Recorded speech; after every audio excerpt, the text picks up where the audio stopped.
Catch me if you can, Francesco! You are so fast, Francesca! Look at all the flowers, Mama! What a beautiful day for a picnic, Giulia! Look at that pretty butterfly, Francesca! Shall we go for a little walk now, Francesco? Giulia, I love you so much. Will you marry me? Yes, I love you! 1,000 times yes! Do you think we will stay friends forever? Cross my heart, I will never forget this summer. Trieste shaped them through its contradictions. Here, Matteo and Giulia first met. It began with a broken crayon. A simple gift created a lifelong bond. That summer at Barcola, we were just kids. Part of the summer camp, walking hand in hand. The sunlit desks of Via Commerciale. The city of Trieste has a way of shaping its people through its contradictions. It is a place where the heavy, grand architecture of the Habsburg Empire meets the wild, untamable blue of the Adriatic Sea, and where the fierce Bora wind can sweep through the streets, forcing people to hold onto handrails just to stay upright. For Matteo and Giulia, Trieste wasn't just a backdrop. Do you understand? It was the silent witness to a bond that began before Giulia, they even let me knew explain. how to name it. They met at 7 years old, sitting at adjacent wooden in the sun-drenched classroom of an elementary school nestled near Via Commerciale. Matteo was a quiet boy with a mop of unruly dark hair and scraped knees from chasing footballs on concrete pitches. Giulia was a whirlwind of energy, her bright eyes reflecting the shifting colors of the sea, her laughter loud enough to echo down the high-ceilinged hallways. Their connection started with something as simple as a blue crayon. Giulia had broken hers trying to color a massive, dramatic, stormy sea. Without a word, Matteo had slid his own pristine blue crayon across the gap between their desks. Giulia had looked up, surprised, and offered a radiant smile that made Matteo's 7-year-old heart place is skip magical, an unfamiliar Matteo! beat. From that The day chocolate on, is they were perfect! inseparable. They walked home together after school, their heavy backpacks bouncing against their small Matteo! frames. They lived just a few streets apart in the upper hills of the city, I still remember those where the views afternoons. opened up to reveal the had a entire whole Gulf world in of front of us. Trieste, shimmering like everything spilled felt so diamonds. During the winters, when the terrifying Bora wind howled like at Queen. over 100 kilometers per hour, Matteo's father would walk both of them home. The two children would hold hands tightly, turning it into a game. "Don't let go, Giulia," Matteo would yell over the roar of the wind. "Never," she would laugh back, her cheeks flushed bright pink from the biting cold. The endless summers of Barcola. If school was where they learned, This place is magical, Matteo! The chocolate is perfect! the summer camps, Centri Estivi, were where their souls knit together. Every year, as June arrived and the school doors slammed shut, Matteo and Giulia were enrolled in the same local summer program down by the coast in Barcola. Barcola is the heartbeat of a Triestino summer.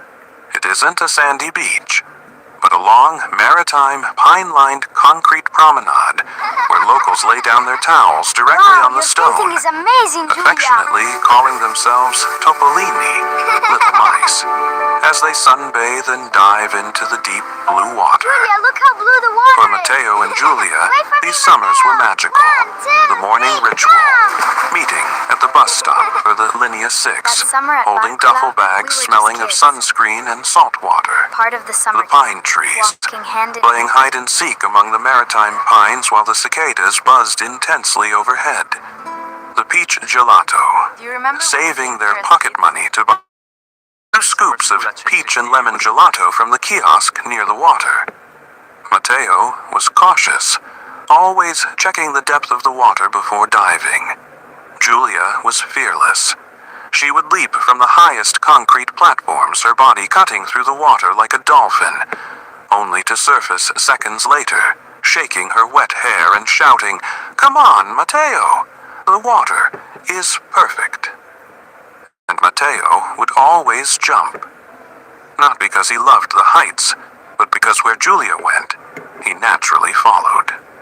One afternoon, when they were 11, they sat at the edge of the Molo Arte, the magnificent stone pier that stretches 40 meters out into the sea in front of Piazza Unità d'Italia. The sun was setting, painting the sky in streaks of violet, orange, and gold. "Do you think we'll always be like this?" Giulia asked softly, swinging her legs over the deep water. "Even when we grow up and go to different schools?" Matteo looked at her profile, illuminated by the dying sun. He felt a sudden, fierce wave of protectiveness. "Yes," he said firmly.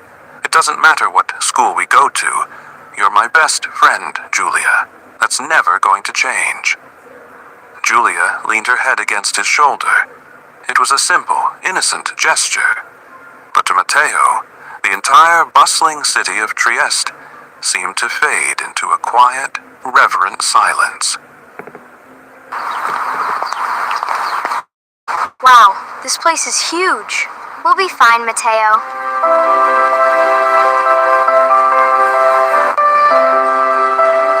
This is it, Matteo. Are you ready? Ready as I'll ever be. The transition Eccoci qui, to Giulia. secondary school growth Andrà has a tutto way bene? of complicating simple things. When September arrived after their 13th summer, everything changed. Eccoci qui, They Matteo. transitioned from the cozy, Esatto, familiar certo world effetto. of their childhood neighborhood school to a larger secondary school. Scuola this place is Secondaria di huge. Secondo Grado, We'll be fine, Matteo. closer to the city center. The new school brought new pressures. They were no longer in the This is it, same Matteo. classroom. Are you ready? Matteo was Ready as placed I'll in the ever be. scientific track, while Giulia chose the linguistic lyceum. Suddenly, their days weren't perfectly aligned anymore. Their shift in horizons. Scientific track, separate classrooms. Therefore, Chang in social circles. Giulia, linguistic lyceum. New friends surrounded Giulia. She blossomed into a striking teenager, her laughter still loud, but now attracting the attention of older boys. Matteo grew taller, his shoulders broadening, his quiet demeanor turning into a thoughtful, observant maturity. He joined the local rowing club, spending his afternoons pulling oars through the choppy waters of the Adriatic, channeling his unspoken feelings into physical strength. They still saw each other, but the easy, effortless closeness of childhood required effort now. They would pass each other in the crowded school corridors. "Hi, Matteo," Giulia would call out, surrounded by a group of laughing girlfriends. "Hey, Giulia," Matteo would reply with a warm, steady smile, though a small ache would form in his chest at the distance between them. Yet, the foundations they built in Barcola and on Via Commerciale were too deep to be eroded by a few months of high school social shifts. One stormy November afternoon, the Bora struck with a vengeance. The city was paralyzed, buses were delayed, and the rain flew horizontally through the streets. Matteo stood under the awning of the school entrance, wrapping his scarf tightly around his neck, preparing to battle the weather alone. "Matteo, wait!" He turned to see Giulia running toward him, her umbrella completely broken and inverted by the wind, a breathless smile on her face. "I don't think I can make it up the hill by myself today," she panted. Her eyes... Giulia, ti amo più di ogni altra cosa. Matteo, anche io ti amo, per sempre. Giulia, I will love you forever. Matteo, my heart belongs only to you. just like they used to when they were 7. Can we walk together? Matteo felt a familiar warmth erase the winter chill. He reached out and took her hand. larger, stronger grip completely enveloping hers. "Always," he said.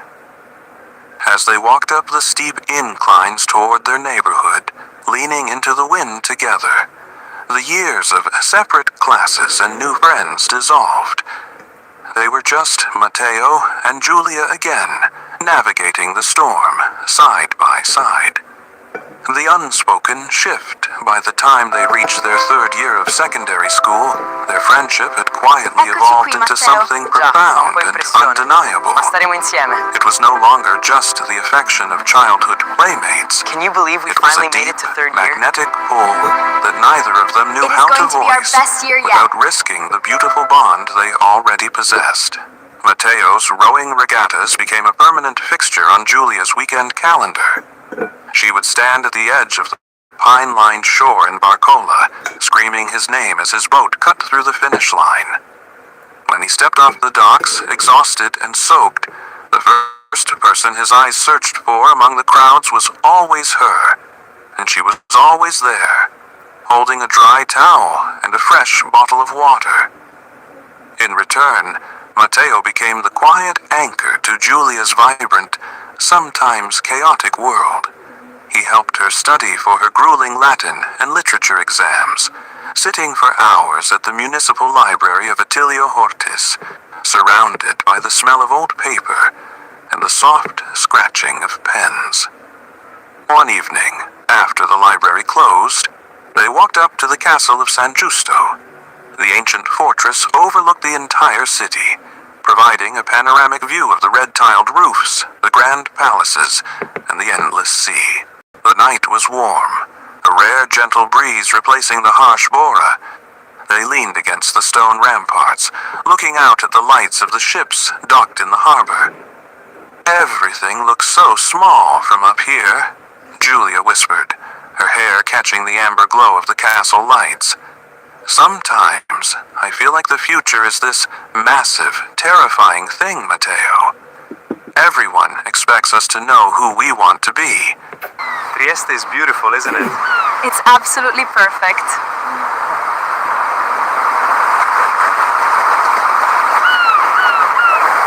Do you remember when we came here as kids? Yeah, the summer school at Centri Estivi was the best. Eccoci qui, Matteo. Già, fa un po' impressione. Ma staremo insieme.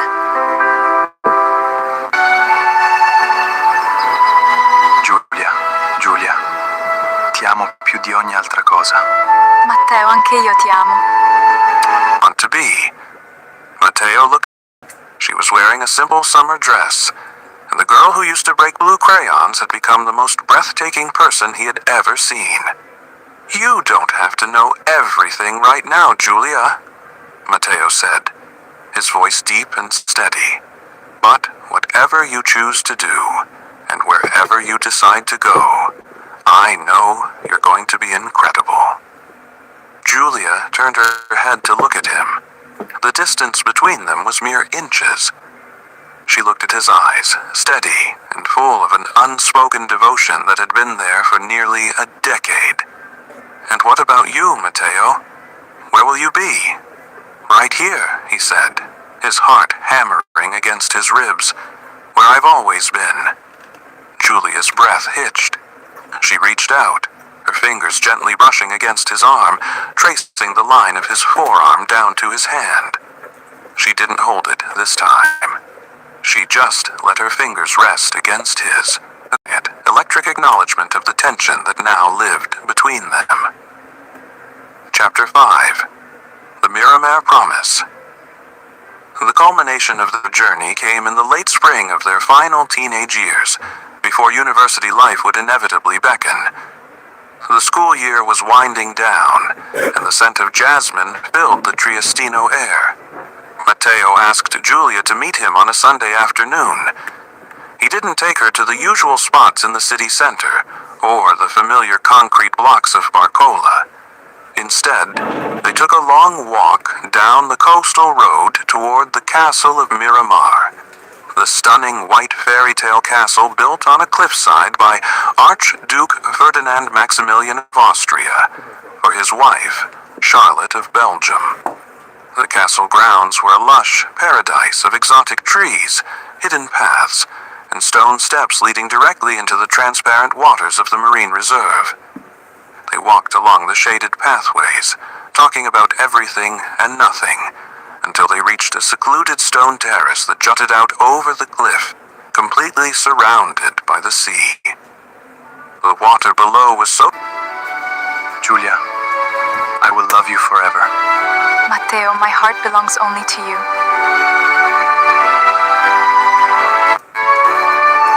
Giulia, ti amo più di ogni altra cosa. Matteo, anche io ti amo qui per sempre. Con te è bellissimo. Leading directly into the transparent waters of the marine reserve. They walked along the shaded pathways, talking about everything and nothing, until they reached a secluded stone terrace that jutted out over the cliff, completely surrounded by the sea. The water below was clear that they could see the fish darting between the rocks. Giulia stopped, looking out at the horizon where the blue of the water met the blue of the sky in a seamless blend. "It's beautiful today," she said softly. Matteo didn't look at the sea. He was looking at her. Giulia. Something in his tone made her... Cosa? Matteo, anche io ti amo per sempre. Giulia, ti amo più di ogni altra cosa. Matteo, anche io ti amo. I have been for as long as I can remember. Every time the wind blows, every time I look at this sea, I think of you. You are my home. A tear slipped down Giulia's cheek, but it was accompanied by a radiant, breathless smile. She didn't hesitate. She stepped forward, closing the remaining distance between them, and placed her hands gently on his chest, right over his racing heart. "You idiot," she whispered affectionately, her voice trembling slightly. "What took you so long?" "I wanted to be sure you were ready," Matteo replied, his hands finding her waist, his touch gentle yet firm. "I've been ready since you gave me your blue crayon," she confessed. And there, on the stone terrace of Miramar, with the Adriatic Sea witnessing their transition from childhood companions to the love of each other's lives, Matteo leaned down and kissed her. Chapter 1. The sunlit desks of Via Commerciale. The city of Trieste has a way of shaping its people through its contradictions. It is a place where the heavy, grand architecture of the Habsburg Empire meets the wild, untamable blue of the Adriatic Sea, and where the fierce Bora wind can sweep through the streets, forcing people to hold on to handrails just to stay upright. For Matteo and Giulia, Trieste wasn't just a backdrop. It was the silent witness to a bond that began before they even knew how to name it. They met at 7 years old, sitting at adjacent wooden desks in a sun-drenched classroom of an elementary school, nestled near Via Commerciale. Matteo was a quiet boy with a mop of unruly dark hair and scraped knees from chasing footballs on concrete pitches. Giulia was a whirlwind of energy, her bright eyes reflecting the shifting colors of the sea, her laughter loud enough to echo down the high-ceilinged hallways.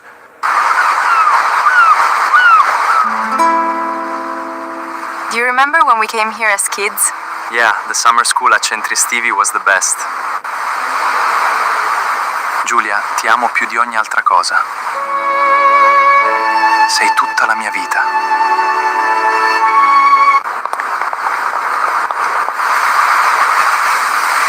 Giulia, ti amo. Sei tutta la mia vita.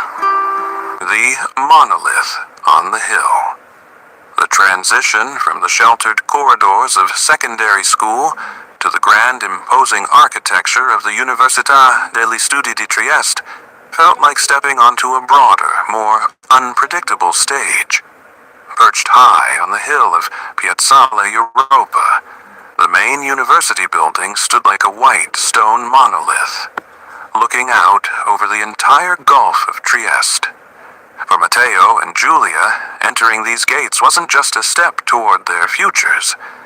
It was the ultimate testing ground for a love born in childhood. They had won their places in their respective chosen fields. Matteo, with his analytical mind and quiet focus, entered the rigorous world of mechanical engineering. Giulia, brilliant and expressive, claimed her spot in the prestigious Advanced School of Modern Languages for Interpreters and Translators, SSLMIT. The physical distance between their lecture halls was small, but the social worlds they occupied suddenly expanded exponentially. The university was a melting pot of students from all over Italy and Europe, and almost instantly, the childhood sweethearts from Via Commerciale found themselves thrust into a bright, distracting spotlight. The radiance of Giulia. If Giulia had been a captivating teenager, the arrival of her university years saw her bloom into a genuinely breathtaking young woman. She possessed an elegant, undeniable grace, a rare combination of the fiery, laughing girl Matteo had always protected, and a sophisticated intellectual. Her dark hair fell in soft curls past her shoulders. Her eyes held the shifting, deep green-blue hues of the Adriatic, and she carried herself with an innate, magnetic poise that turned heads the moment she crossed the threshold of any room. It did not take long for the campus to notice. In the crowded hallways of the humanities department, she became an instant sensation. The law students, wealthy, sharply dressed young men from a... I'm so glad we came here to relax. It is absolutely perfect. I agree. Giulia, you know I love you more than anything. I want to spend forever with you.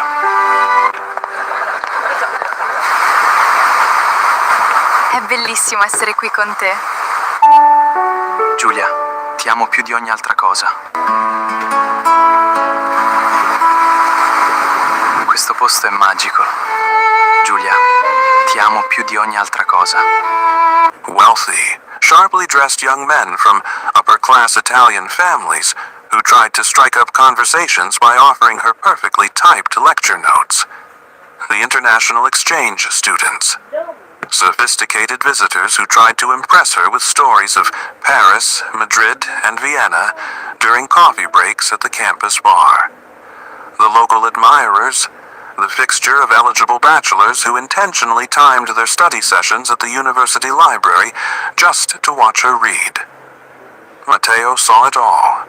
He observed the lingering glances, the deliberate attempts to sit next to her in the lecture halls, and the smooth invitations to exclusive student galas down in the old city. One crisp October morning, as they grabbed a quick espresso between classes, a tall, handsome senior from the architecture department boldly approached their table, completely ignoring Matteo's imposing presence. He slid a flyer for a private yacht party in Barcola toward Giulia.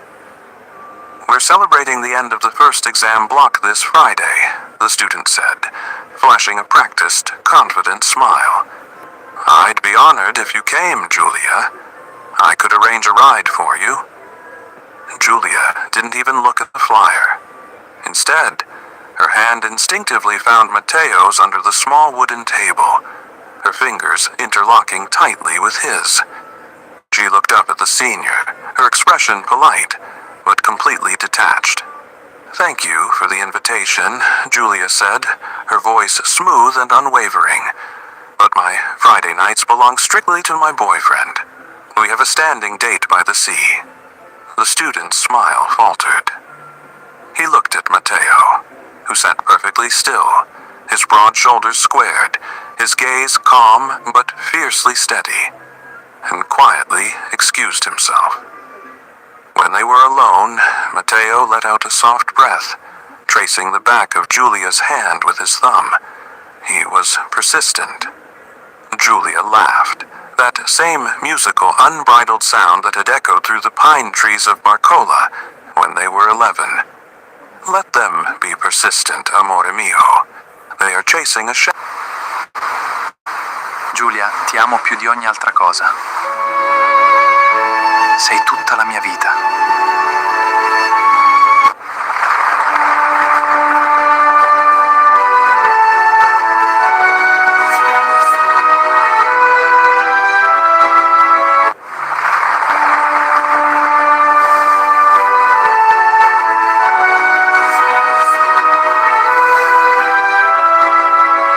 The student's smile faltered. He looked at Matteo, who sat perfectly still, his broad shoulders squared, his gaze calm but fiercely steady, and quietly excused himself. When they were alone, Matteo let out a soft breath, tracing the back of Giulia's hand with his thumb. He was persistent. Giulia sound that had echoed through the pine trees of Barcola when they were 11. Let them be persistent, amore mio. They are chasing a shadow.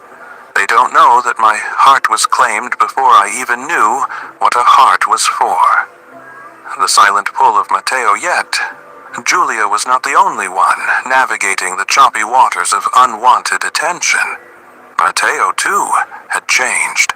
The boy, with the messy hair and scraped knees, had grown into a tall, athletic man with a quiet, grounded confidence that drew people in like a gravitational force. His years of competitive rowing had given him a powerful, commanding stature, and his sharp, dark eyes reflected an intelligence that was both intimidating and incredibly attractive. In the engineering faculties, where women were in the minority, the arrival of a handsome, focused rower didn't go unnoticed. During lab sessions, female classmates would frequently ask to partner with him, ostensibly for his mathematical precision, but lingering long after the formulas were solved. At the University Rowing Club along the Barcola coast, groups of girls from other departments would sit on the stone walls, pretending to study while actually watching Matteo guide his boat through the waves, his muscles working in perfect rhythmic synchronization. Giulia witnessed these subtle advances with a quiet, knowing smile, though a spark of... You look beautiful. Thank you, Matteo. You remember when we came here as kids? Yeah, the summer school at Centri Estivi was the best. Giulia, ti amo più di ogni altra cosa. Sei tutta la mia vita.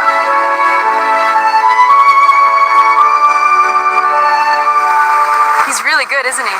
Giulia, Hey guys, just getting here. Perfect timing, Giulia. Hey guys, did I miss anything?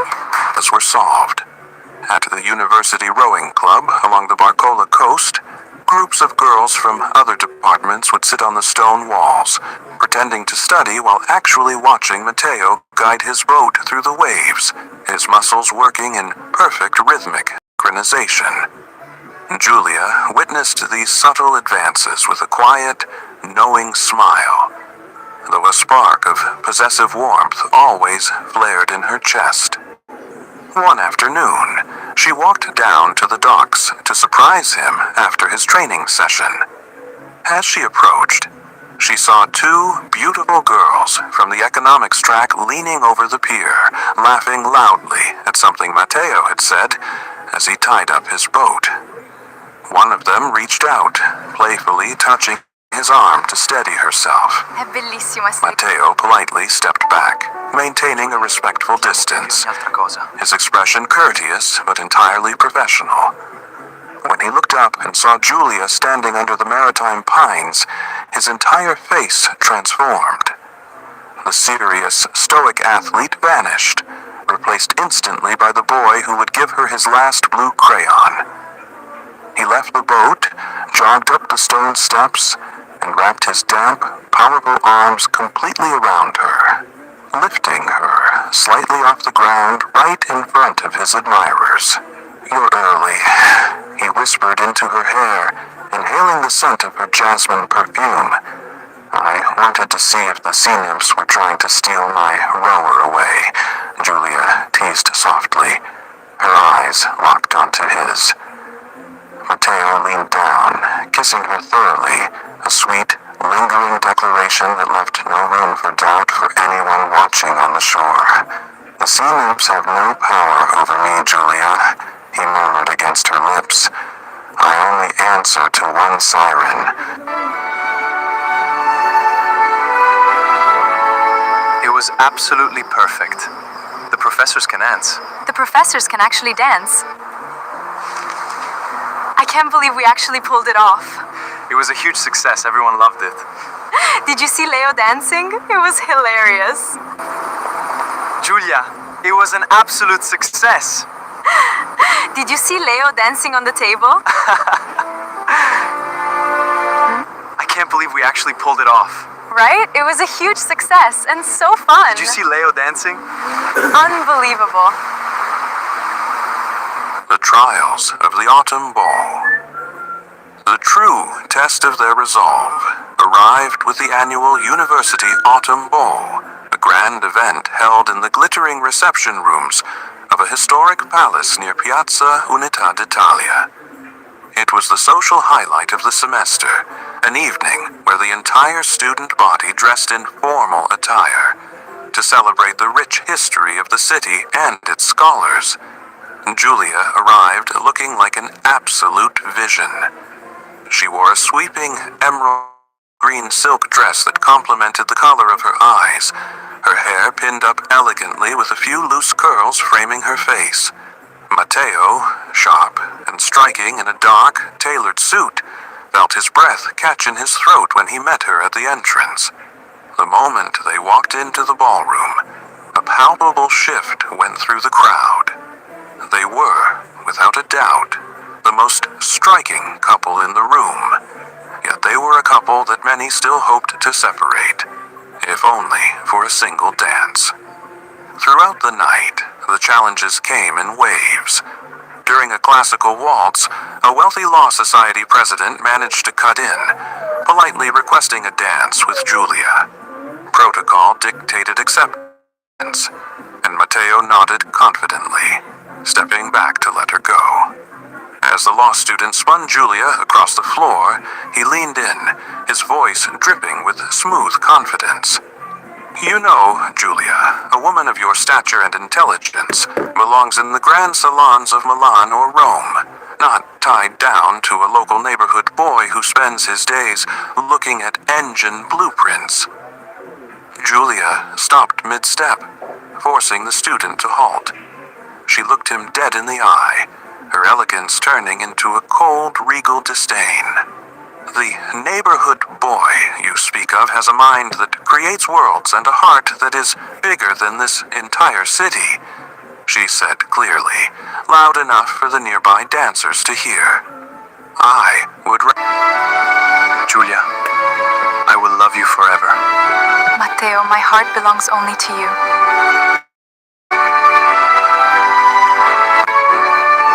Giulia, ti amo più di ogni altra cosa. Matteo, anche io ti amo, per sempre.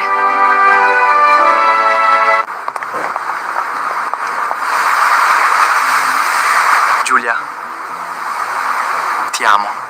Sei tutta la mia vita. enough for the nearby dancers to hear. I would rather spend a lifetime standing on a concrete pier in the rain with him than a single second in a golden palace with anyone else. She turned on her heel, leaving the student frozen on the dance floor, and walked straight back to Matteo, who had been watching from the edge of the room with a knowing, proud smile. At the exact same time, a group of sophisticated girls had cornered Matteo near the balcony, offering him glasses of champagne and trying to draw his attention away from the floor.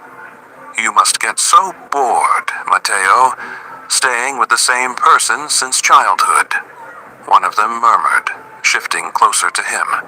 University is a time for exploration, to experience new things.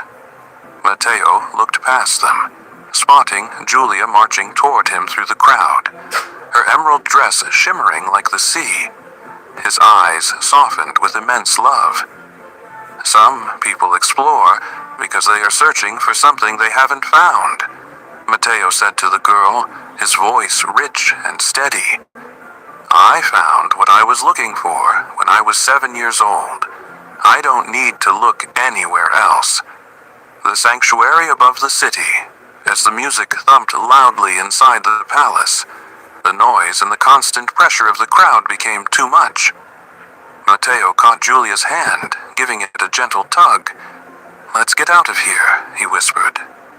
They slipped out of the grand doors, leaving the whispers, the admirers, and the dazzling lights of the ballroom behind. They climbed into Matteo's old car and drove up the winding roads, higher and higher, leaving the University Hill behind until they reached the quiet sanctuary of the Vicolo della Rose, a secluded viewpoint overlooking the entire illuminated expanse of Trieste. The cold autumn air rushed over them as they stepped out of the car. Giulia shivered slightly in her silk dress, but within a second, Matteo was behind her. I can't believe how perfect the party was. Did you see Leo's ridiculous dance moves? He was definitely having the most fun. I'm so glad we came here to unwind. Barcola is always the best spot.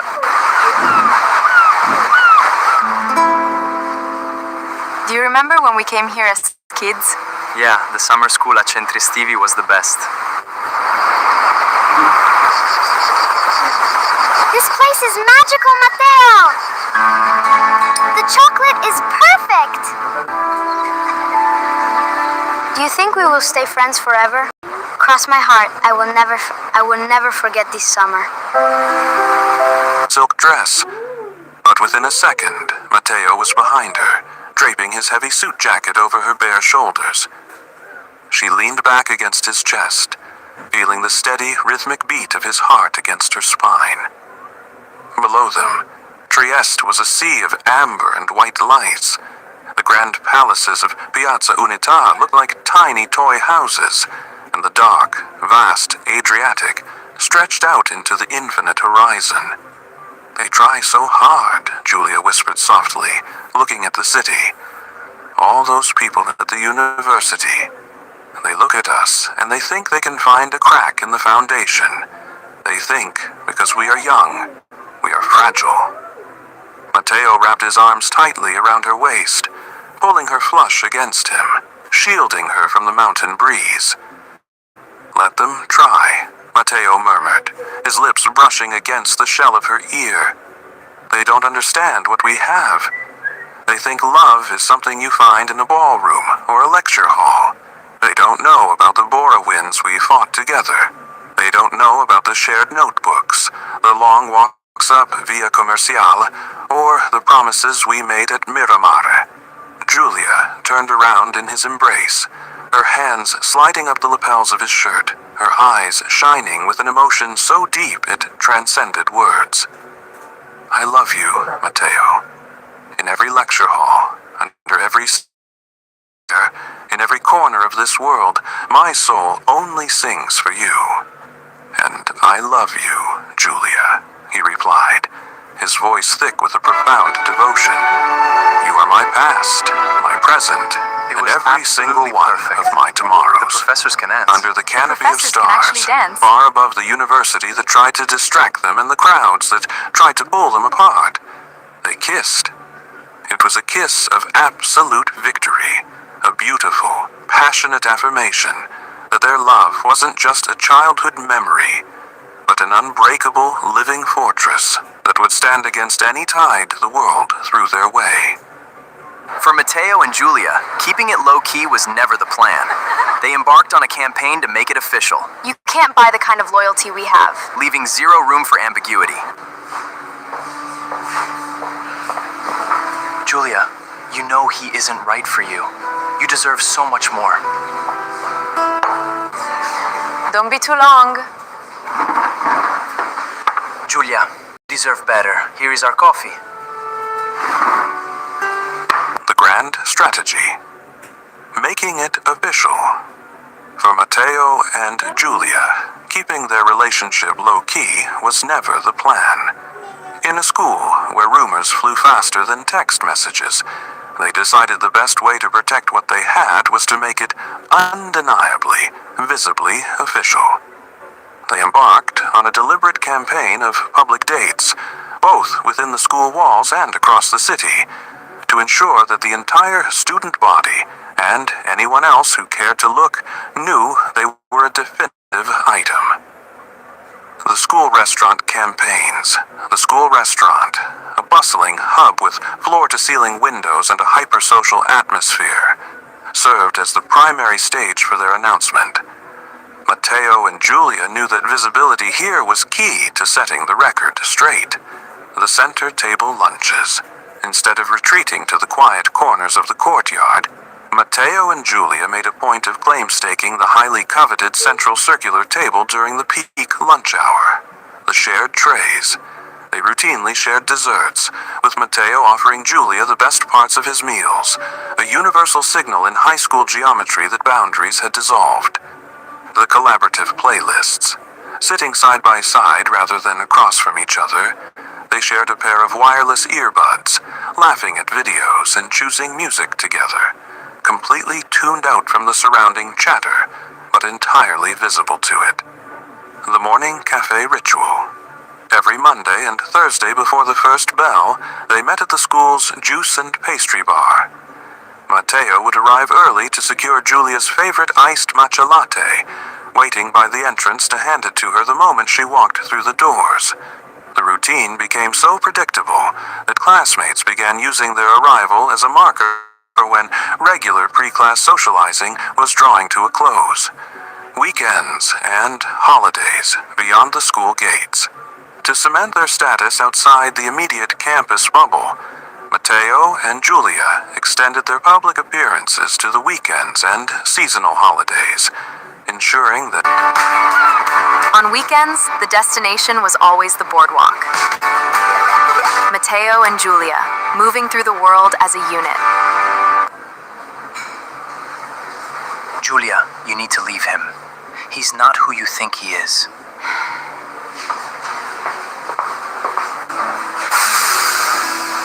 Giulia, I didn't expect to see you here. I actually have to go.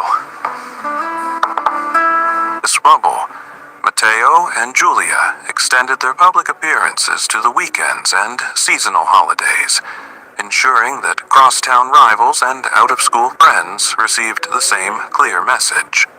The Saturday Boardwalk Excursions. On weekends, the destination was almost always the bustling coastal boardwalk. They spent hours walking the pier, deliberately choosing peak afternoon times when large groups from their school were known to hang out near the arcade and food trucks. Visible partnerships. They competed together in casual arcade tournaments, ensuring their names were entered jointly on the high-score leaderboards as M and G. The match game.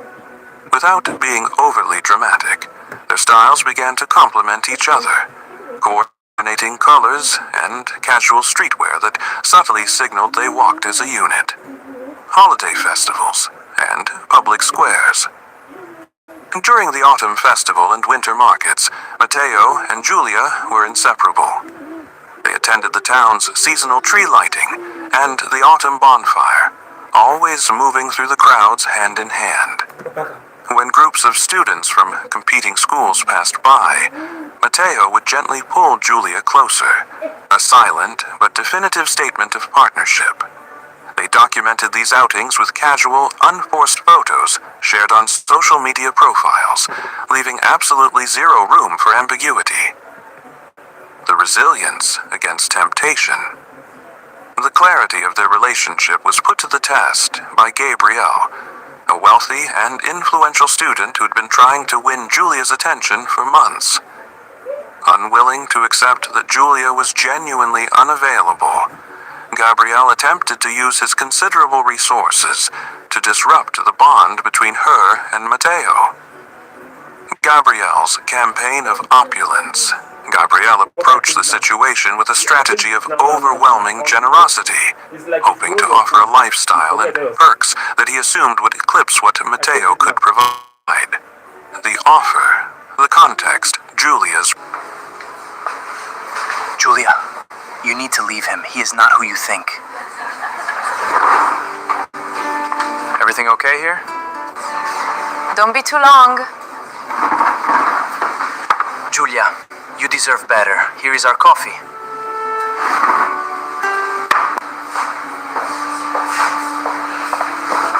Julia, you know he isn't right for you. You deserve so much more. To disrupt the bond between her and Matteo. Gabrielle's campaign of opulence. Gabrielle approached the situation with a strategy of overwhelming generosity, hoping to offer a lifestyle and perks that he assumed would eclipse what Matteo could provide. The offer, the context, Julia's reaction. Front row concert tickets. Hard ticket passes to a sold-out music festival Julia loved. Politely declined, stating she already had plans to watch the live stream with Matteo. Designer accessories, a luxury backpack delivered via a mutual study hall. Returned immediately to Gabrielle's locker with a note reinforcing her boundaries. Exclusive VIP invites. An invitation to an exclusive catered beach party over the holiday break. Declined outright, choosing instead to attend a simple bonfire with Matteo and his close friends. The definitive refusal. Gabrielle's most direct attempt occurred during a holiday weekend at a local cafe, where he intercepted Julia while she was waiting for Matteo to arrive. He openly questioned what she saw in a simple relationship when she could have access to the trips, gifts, and status he was offering. Julia didn't hesitate. She looked Gabrielle in the eye and made it clear that her connection with Matteo wasn't something that could be bartered or upgraded. "You're offering things, Gabrielle," Julia said calmly, ensuring a few surrounding students could hear. "Matteo offers real partnership, consistency, and respect. You can't buy the kind of loyalty we have, so you can stop trying." When Matteo walked into the cafe moments later, Julia didn't mention the confrontation to cause drama. She simply took his hand, smiled, and walked out into the afternoon sun, leaving Gabrielle and any remaining doubts behind. Through every shared lunch, public weekend walk, and rejected gift, the message remained unwavering. Matteo and Julia were a team, and no amount of outside noise was going to change that. You look beautiful. Thank you, Matteo.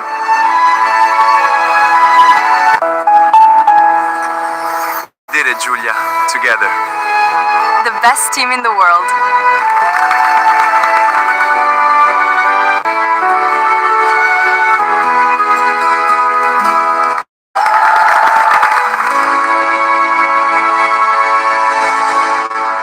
We finally made it, Julia. We finally made it, Julia. To the best years of our lives. May I have this dance? No, thank you. I am with Matteo. The final year of university always carries a bittersweet weight. For Matteo and Julia, it was a whirlwind of late-night library sessions, endless cups of coffee, and the looming anticipation of the future. As the final exams concluded and the grading rubrics were put away, the reality of their impending graduation began to sink in. To mark the end of this major chapter, Matteo's department organized a farewell party, an exclusive, students-only gala designed to give the graduating class one last night to celebrate their achievements together before scattering into the professional world. A night of elegance and reflection. The venue was beautifully decorated, striking a perfect balance between a nostalgic retrospective of the past 4 years and a sophisticated send-off into adulthood. The dress code was formal, and as the guests began to arrive, the atmosphere filled with an undeniable sense of accomplishment and mutual respect. The arrivals, Students arrived looking their absolute best, accompanied by their dates and loved ones who had supported them through the academic grind. Gabriel and Matilda, Gabriel, Mateo's close classmate, arrived looking sharp alongside his regular girlfriend, Matilda.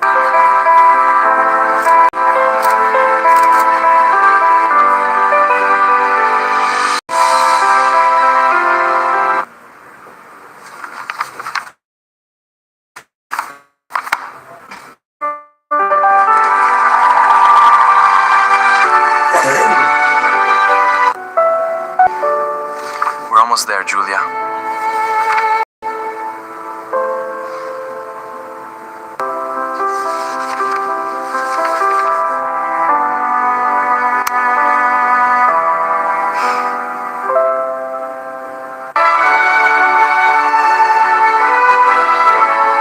It was absolutely perfect.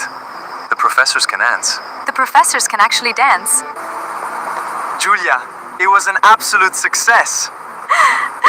Their absolute best, accompanied by their dates and loved ones who had supported them through the academic grind. Gabriel and Matilda, Gabriel, Mateo's close classmate, arrived looking sharp alongside his regular girlfriend, Matilda. Their easygoing banter and familiar warmth added to the welcoming, communal vibe of the evening. The grand entrance. As expected by everyone in the department, Mateo and Julia arrived hand in hand. An inseparable bond. Throughout their university years, Mateo and Julia's relationship had evolved from quiet glances across lecture halls into an unbreakable partnership. They had balanced demanding course loads, group projects, and personal milestones side by side. Tonight, the farewell party became the ultimate testament to their journey. They didn't need to make a grand announcement. The way they moved through the room, seamlessly introducing each other to peers and celebrating each other's successes, made it clear to everyone that they were a definitive unit. While typical college gatherings can sometimes veer into chaotic energy, this evening was entirely different. True to their impending status as graduates, the final year students maintained a remarkable Julia, it was an absolute success. Did you see Leo dancing on the table?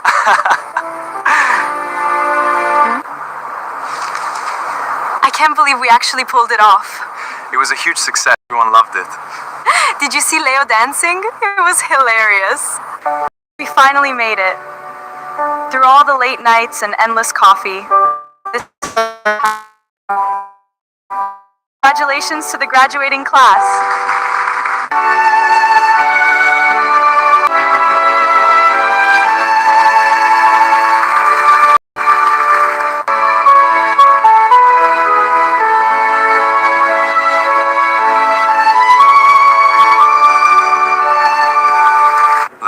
Party became the ultimate testament to their journey.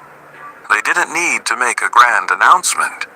The way they moved through the room, seamlessly introducing each other to peers and celebrating each other's successes, made it clear to everyone that they were a definitive unit. While typical college gatherings can sometimes veer into chaotic energy, this evening was entirely different. True to their impending status as graduates, the final year students maintained a remarkable level of maturity, self-control, and dignity. The night was defined by genuine laughter, heartfelt speeches from class representatives, and nostalgic toasts to the future, rather than reckless behavior. Looking to the future. As the night wound down and the music transitioned to a softer rhythm, Mateo and Julia took to the floor. For the onlookers, it was the perfect picture of two people ready to face the next chapter of life together. They had not only survived the rigors of academia, but they had also built a foundation that would outlast their university days. The party concluded with a collective sense of closure. Leaving the venue that night, Mateo and Julia walked out just as they had walked in hand, completely inseparable, and ready for whatever came next. Julia, promise you will be there for me anytime, because I'm going nowhere.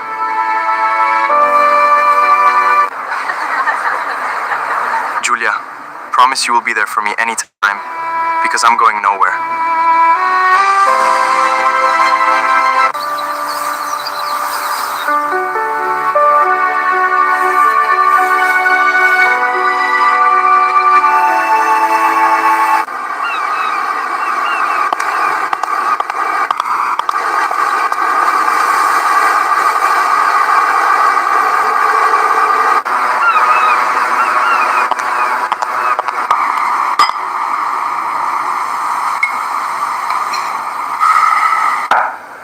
Forever, hand in hand. Julia, The promise Trieste you will be chapter there for me Matteo, anytime, 24. because I'm going nowhere. A brilliant, grounded structural engineer.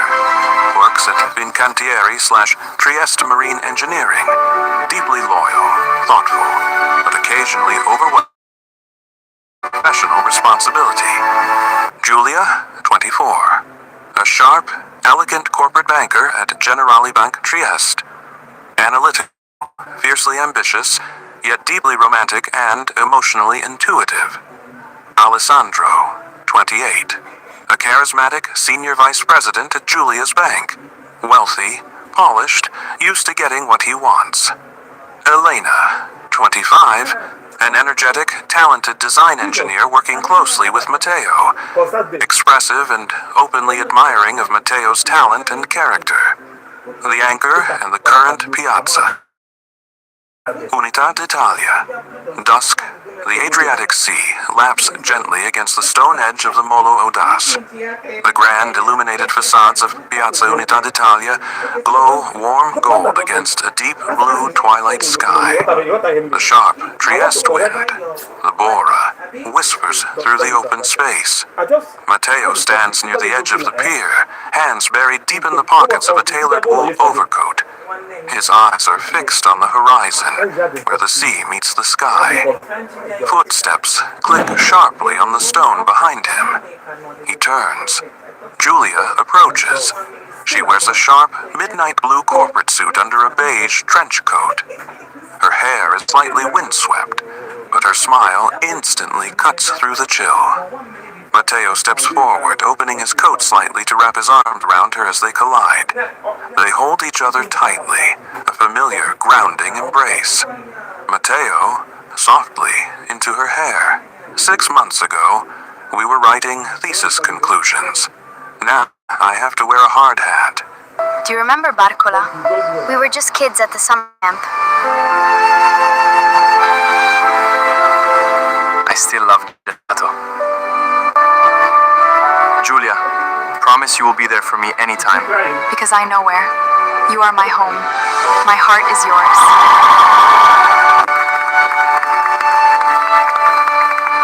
Julia, promise you will be there for me anytime, because I'm going nowhere.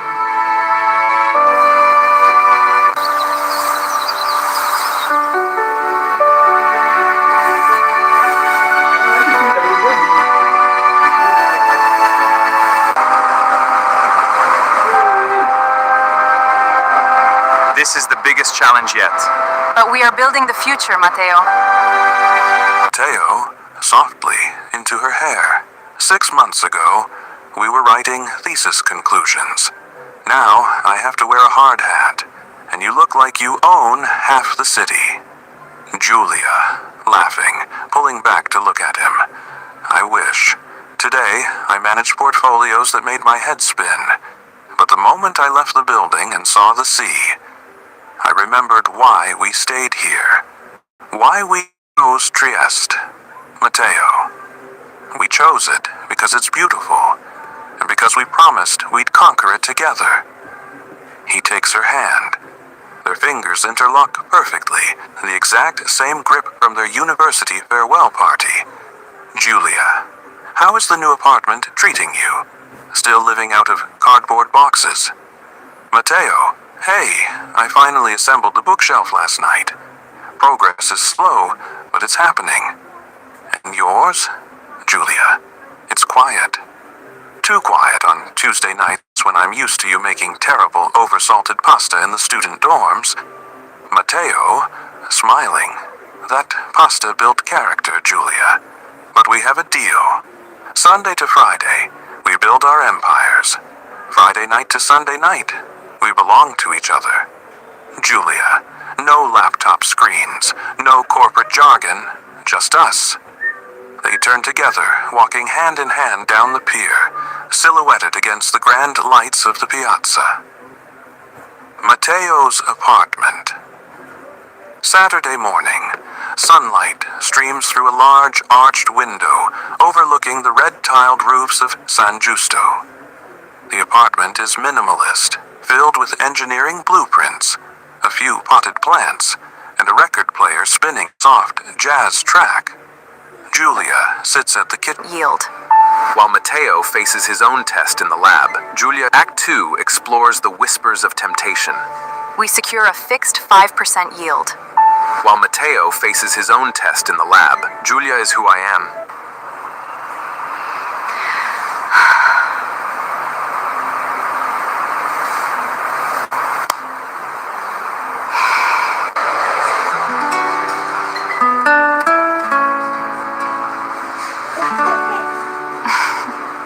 I love going everywhere with you.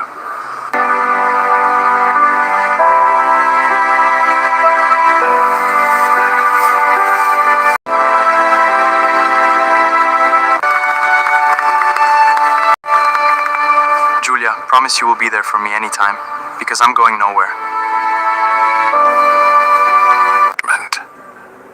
Saturday morning, sunlight streams through a large arched window overlooking the red-tiled roofs of San Giusto. The apartment is minimalist, filled with engineering blueprints, a few potted plants, and a record player spinning a soft jazz track. Julia sits at the kitchen island, wrapped in one of Matteo's oversized linen shirts, sipping espresso from a small ceramic cup. Matteo stands at the stove, expertly flipping pancakes. Julia, you've improved.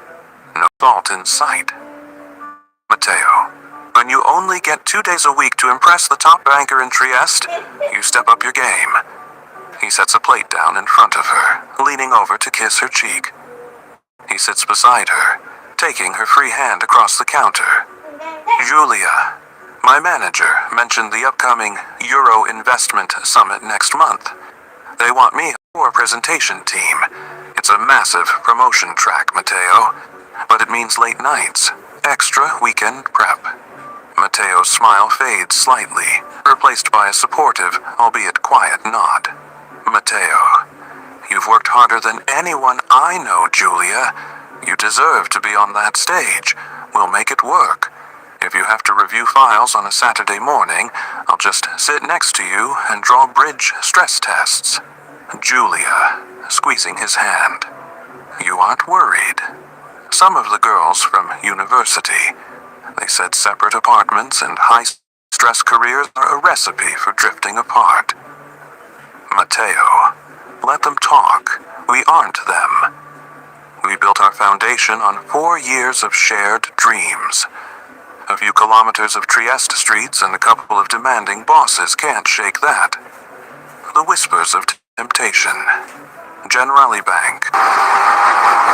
She is going to be the finest ship we've ever built. Perfect engineering, Matteo.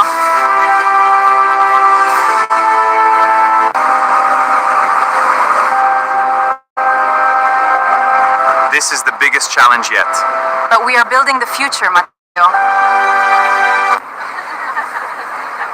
Julia, promise you will be there for me anytime, because I'm going nowhere. We finally made it. Through all the late nights and endless coffee, this is our time.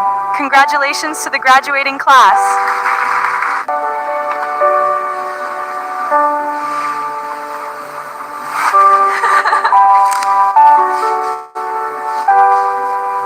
I know, Julia. You deserve to be on that stage. We'll make it work.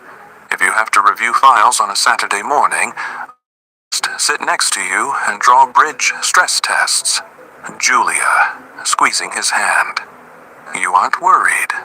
Some of the girls from university, they said separate apartments and high-stress careers are a recipe for drifting apart. Matteo, let them talk. We aren't them. We built our foundation on 4 years of shared dreams. A few kilometers of Trieste streets and a couple of demanding bosses can't shake that. The whispers of temptation. Generali Bank, high-end restaurant. Thursday night, a sleek, glass-walled private dining room overlooking the Gulf of Trieste. Crystal glasses clink. Julia sits at a long mahogany table surrounded by senior executives and wealthy international clients. Sitting directly across from her is Alessandro, 28. He is impeccably dressed, possessing the effortless charm of someone born into old money and corporate royalty. He watches Julia with undeniable interest as she flawlessly explains a complex fiscal strategy.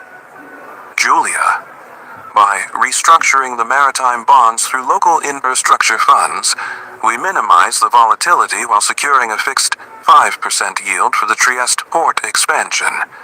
The clients nod in high approval. The dinner begins to wind down into casual chatter. Alessandro pours Julia a glass of vintage wine. Alessandro, brilliant analysis, Julia. Truly, you have a rare gift. You see the human element behind the dry numbers, Julia. Thank you, Alessandro.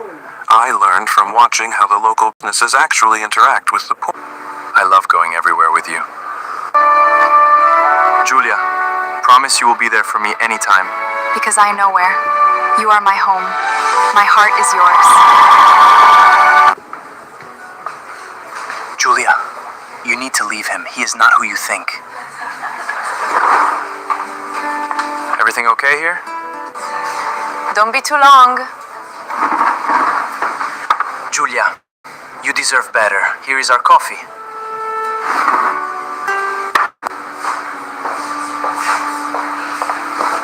Julia, you know he isn't right for you. You deserve so much more.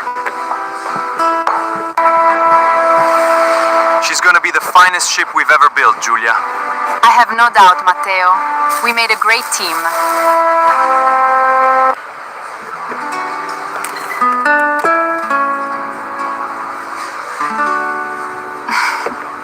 I love going everywhere with you. Behind the dry numbers, Julia. Thank you, Alessandro. I learned from watching how the local businesses actually interact with the port. It's not just data, it's people.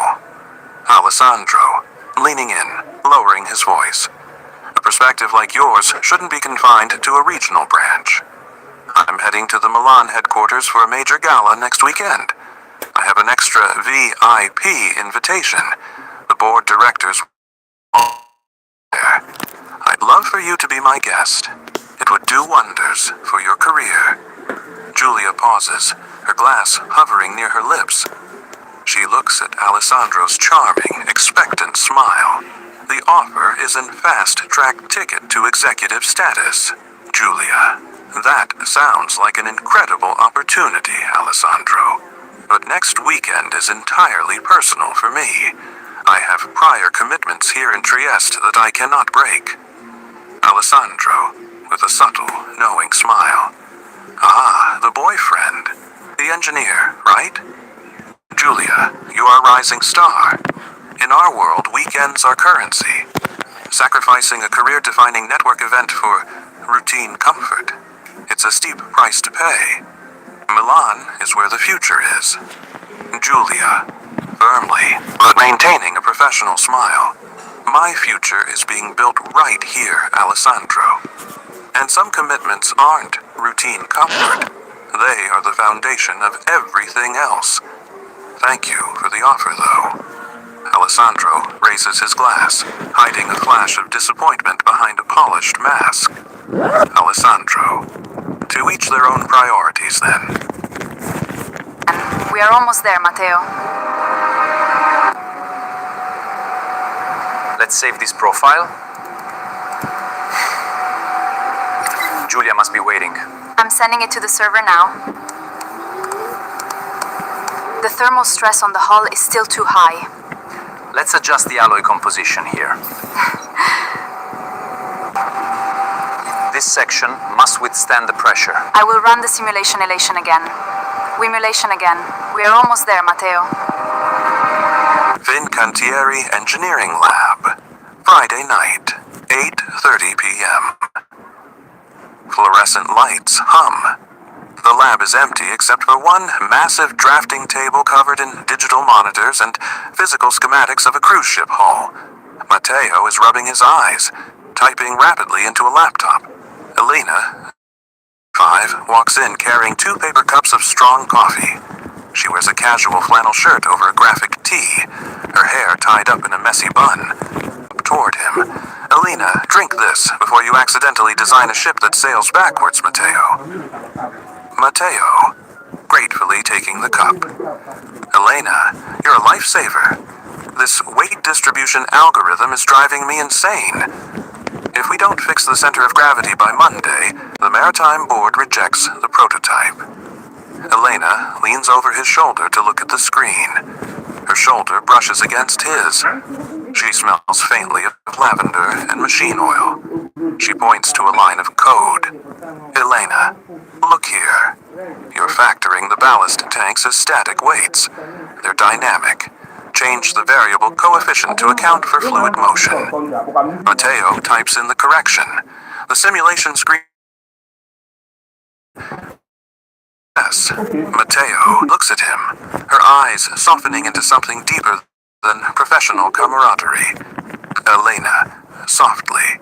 Well, nobody is stopping you. The lab is empty. Matteo catches the shift in her tone. He blinks, the exhaustion fading as he realizes the boundary that was just approached. He gently clears his throat and steps back slightly, creating a respectful distance. Matteo, warmly but firmly, metaphorically speaking, of course. Julia would definitely have something to say about my testing methods. Elena's expression drops slightly, but she recovers quickly with a self-deprecating laugh, shoving her hands into her pockets. Elena, right. Julia, the brilliant banker. You know. I still can't believe you said yes. I will always say yes to you. I designed that big ship for our future. It is as beautiful as that sea. Julia, I love you more than anything. Will you marry me? Beautiful. Thank you, Matteo. Julia, the brilliant banker. You know, Matteo, you're always talking about her, always rushing off the second the clock strikes 5 on a Friday. But you're here late tonight. You live alone. Don't you ever feel like you're holding on to an old college dream while your real life is happening right here? Green, then back at Elena. His voice is calm, resolute, completely devoid of doubt. Matteo. Julia doesn't just understand my stress, Elena. She understands me. This job is what I do. Julia is who I am. There's a big difference. Come on, let's back up the server. It's Friday night, and I have a promise to keep. Send me the secure link. I'll review the contract from... She hangs up the phone.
Matteo, sighing, closing his laptop halfway. A minor structural crack appeared in the dry dock hull during the storm surge. They need all structural engineers on the remote diagnostics call in 10 minutes. Julia throws her hands up in frustration, walking over to the window, watching the rain blur the distant lights of the port. Julia, this was supposed to be our sanctuary, Matteo. We said no screens, no corporate world. It feels... I love you so much.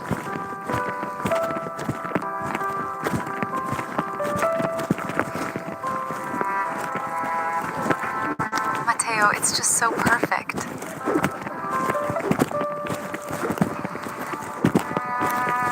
I still can't believe you asked me at Molo Audace. It was the perfect place by the sea for us.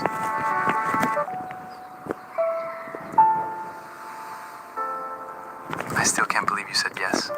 I love you so much. left together. Matteo, standing up, walking over to her. Julia, it's an emergency. If that hole breaches, months of work are ruined. It's not a choice. Julia, turning to face him, her eyes...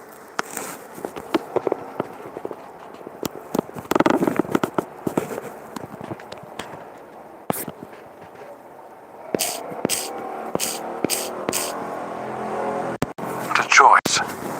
Julia, turning to face him, her eyes bright with sudden vulnerability. Isn't it? Alessandro offered me a ticket to Milan last week. A literal fast track to the top. I turned it down without a second thought because I told him my weekends belong to you. But tonight, your job calls and you jump. Elena could have handled the remote diagnostic, couldn't she? You told me she's a genius. Matteo stops. His tone becomes defensive. Matteo, what does Elena have to do with this? This is my responsibility. And what do you mean Alessandro offered you a trip to Milan? You never mentioned that.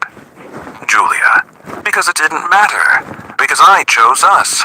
But right now, sitting in separate apartments all week, fighting off smooth-talking executives who tell me I'm wasting my time, while you work late nights with your brilliant co-workers, it gets hard, Matteo. The world is trying to pull us apart, and tonight, it feels like it's winning. The room falls silent except for the roar of the wind outside. Matteo looks at Julia, seeing past her anger into the deep-seated fear of losing what they spent years building.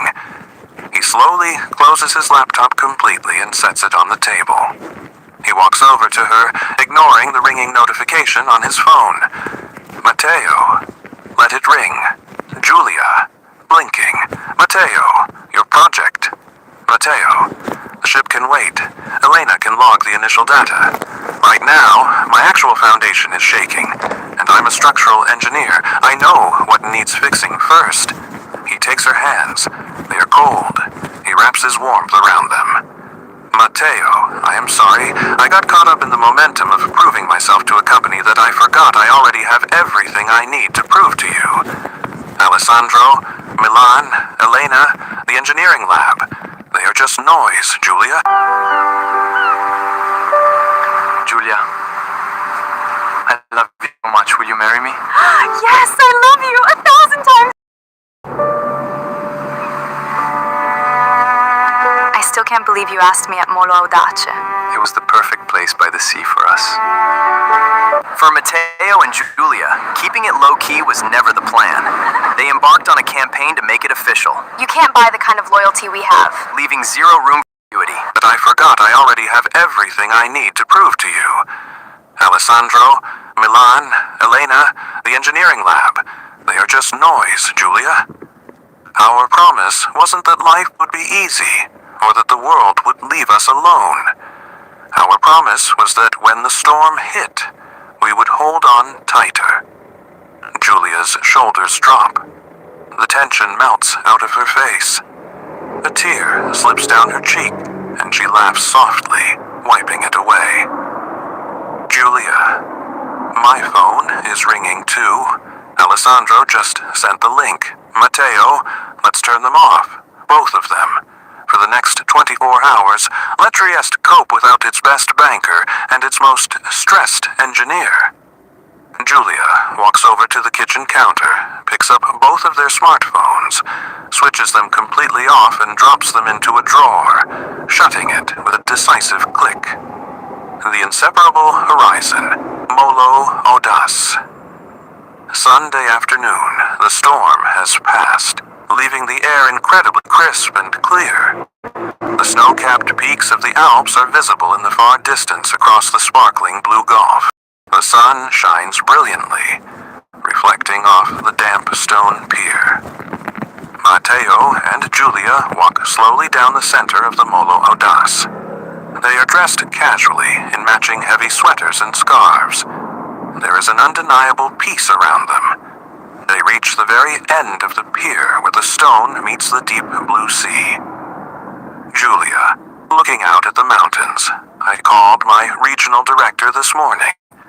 I told him that I am fully committed to the Trieste branch, and I am withdrawing my name from any consideration for the Milan transfer rotation.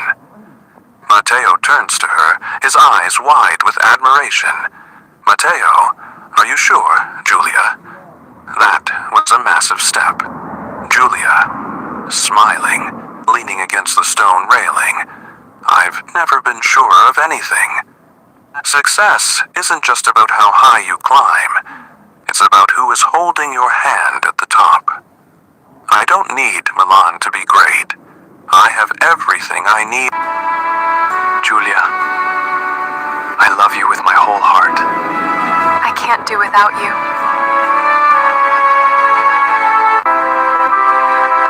You spectacular, Julia. Generali investment keeps me busy, but you keep me grounded.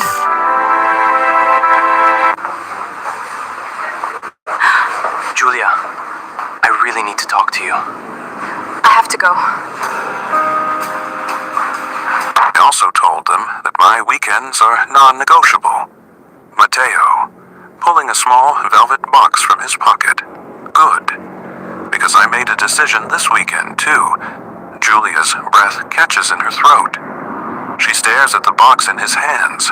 Matteo, I realized that living in separate apartments, waiting for Fridays, it was a good transition phase. But I'm done transitioning. I want to wake up to the sound of the sea with you every single day. I want to build a home where the doors are locked to the rest of the world, and only we have the keys. He opens the box. Inside is a simple, elegant platinum ring, catching the bright Mediterranean sunlight. Matteo, Julia, from the lecture halls to the farewell party, to the stormy nights in this city, you are my home. Will you marry me? Julia looks from the ring to his eyes filled with the exact same steady, unwavering devotion she fell in love with years ago. A brilliant smile breaks across her face. Julia? Yes. 1,000 times, yes. He slips the ring onto her finger. It fits perfectly. He draws her into his arms, and they kiss at the edge of the pier, surrounded by the vast horizon of the Adriatic. The camera pulls back slowly, showing the two of them standing together at the edge of the world, unshakable, mature, and entirely inseparable. Cafe San Marco. Months later, flash forward. The historic, book-lined cafe is bustling with local intellectuals and soft chatter. At a corner table, a sleek wedding invitation sits next to 2 cups of coffee. The invitation reads, Matteo and Julia, together forever. Matteo and Julia sit side by side on a velvet banquette, looking over a floor plan of a beautiful new apartment overlooking the sea. Their hands are resting on the table, their fingers tightly interlocked. The promise made in their final year of university wasn't just a memory of youth. It was the blueprint for their entire lives. Can you believe this view, Julia? It is perfect for our family. We will make so many memories here. Yes, we certainly will.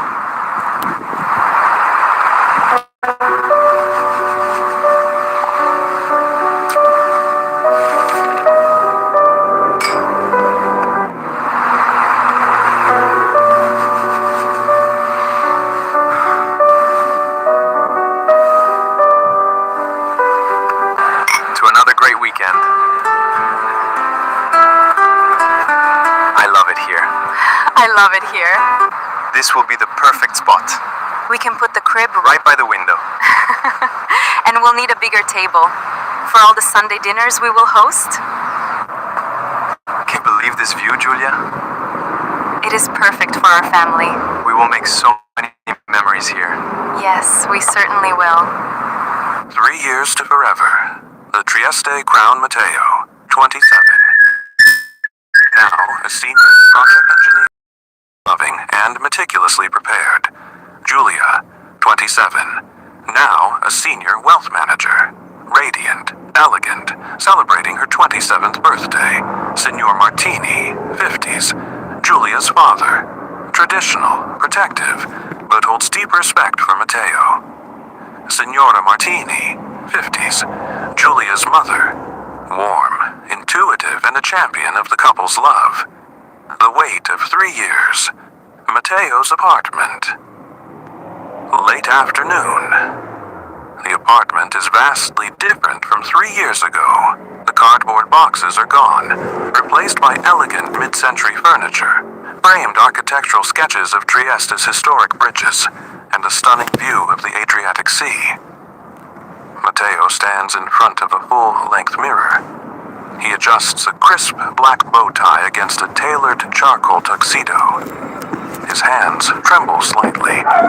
He stops, takes a deep breath, and reaches into his breast pocket. He pulls out a small, velvet-lined box. He opens it to reveal a flawless, brilliant-cut diamond ring that catches the warm afternoon sun. Matteo, to himself practicing, 3 years ago, I walked out of that university party and I knew. But tonight it becomes official. Julia, he sighs, smiles at his watch. 7:15. Apartment. Same time. 3 years ago, we began this journey. We are asking for your blessing to move in together immediately, within a 1-year interval from today. We gladly agree. I still can't believe you said yes. I will always say yes to you. I designed that big ship for our future. It is as beautiful as that sea. I'm Julia stands in a sea of her. She's putting on a pair of pearl earrings, a gift from Matteo during the first anniversary post-graduation. Her phone buzzes on the vanity. It's a text from Matteo. She smiles, a brilliant, radiant expression that lights up the room. She grabs her clutch bag, takes one last look in the mirror, and steps out, the door clicking shut behind her. A celebration. Harry's Piccolo. 5-star restaurant. Night. The epitome of Trieste luxury. Murano glass chandeliers cast a soft, ambient glow over pristine white tablecloths. Huge arched windows offer an unobstructed, majestic view of the illuminated Piazza Unità d'Italia and the dark, shimmering sea beyond. Soft, classical piano music drifts through the air. Matteo and Julia sit at a secluded corner table near the window. A vintage bottle of French Accorda sits in a silver ice bucket beside them. They have just finished their main course. Julia, laughing softly, lifting her glass. I still can't believe you managed to get a reservation here on a Saturday night.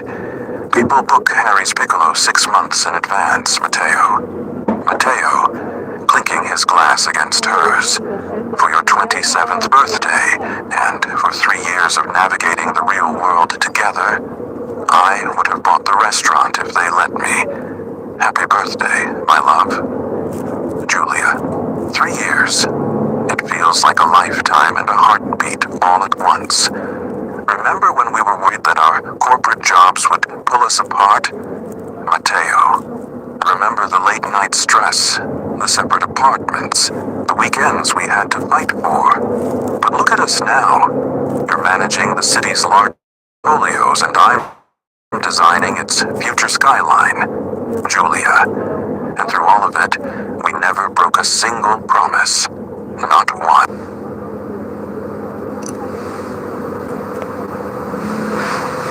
Wow, you look absolutely breathtaking. Thank you so much, Matteo.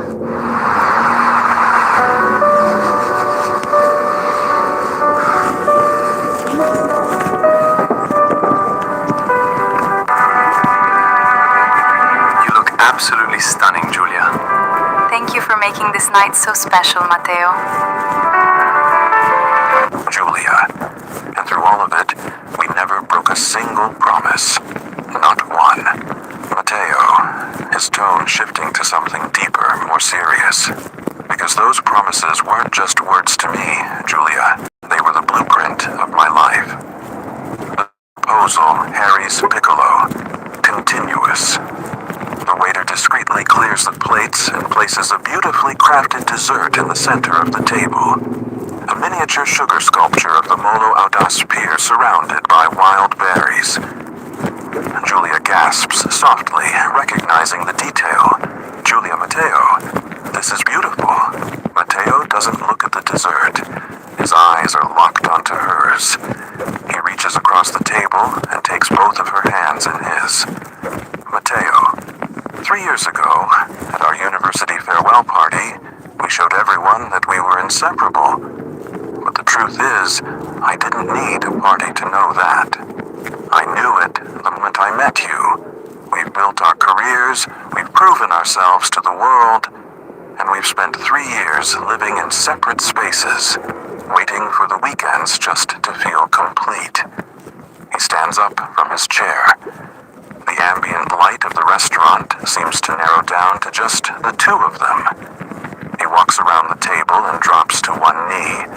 The rest of the dining room falls away into absolute silence. Matteo, haunted. I don't want to wait for the weekends anymore, Julia. I don't want to say goodbye at your apartment door. I want to build a life, a home, and a future where there are no spaces between us. He pulls the velvet box from his pocket and opens it. The diamond sparkles brilliantly under the chandelier light. Julia's hands fly to her mouth, tears instantly welling in her eyes. Matteo's vow. Julia Martini, you are my anchor in every storm and my greatest joy in every celebration. Will you do me the ultimate honor of becoming my wife? Will you marry me? For a breathless second, the world stops. Julia looks at the ring, then into the eyes of her unconditionally through every chapter of...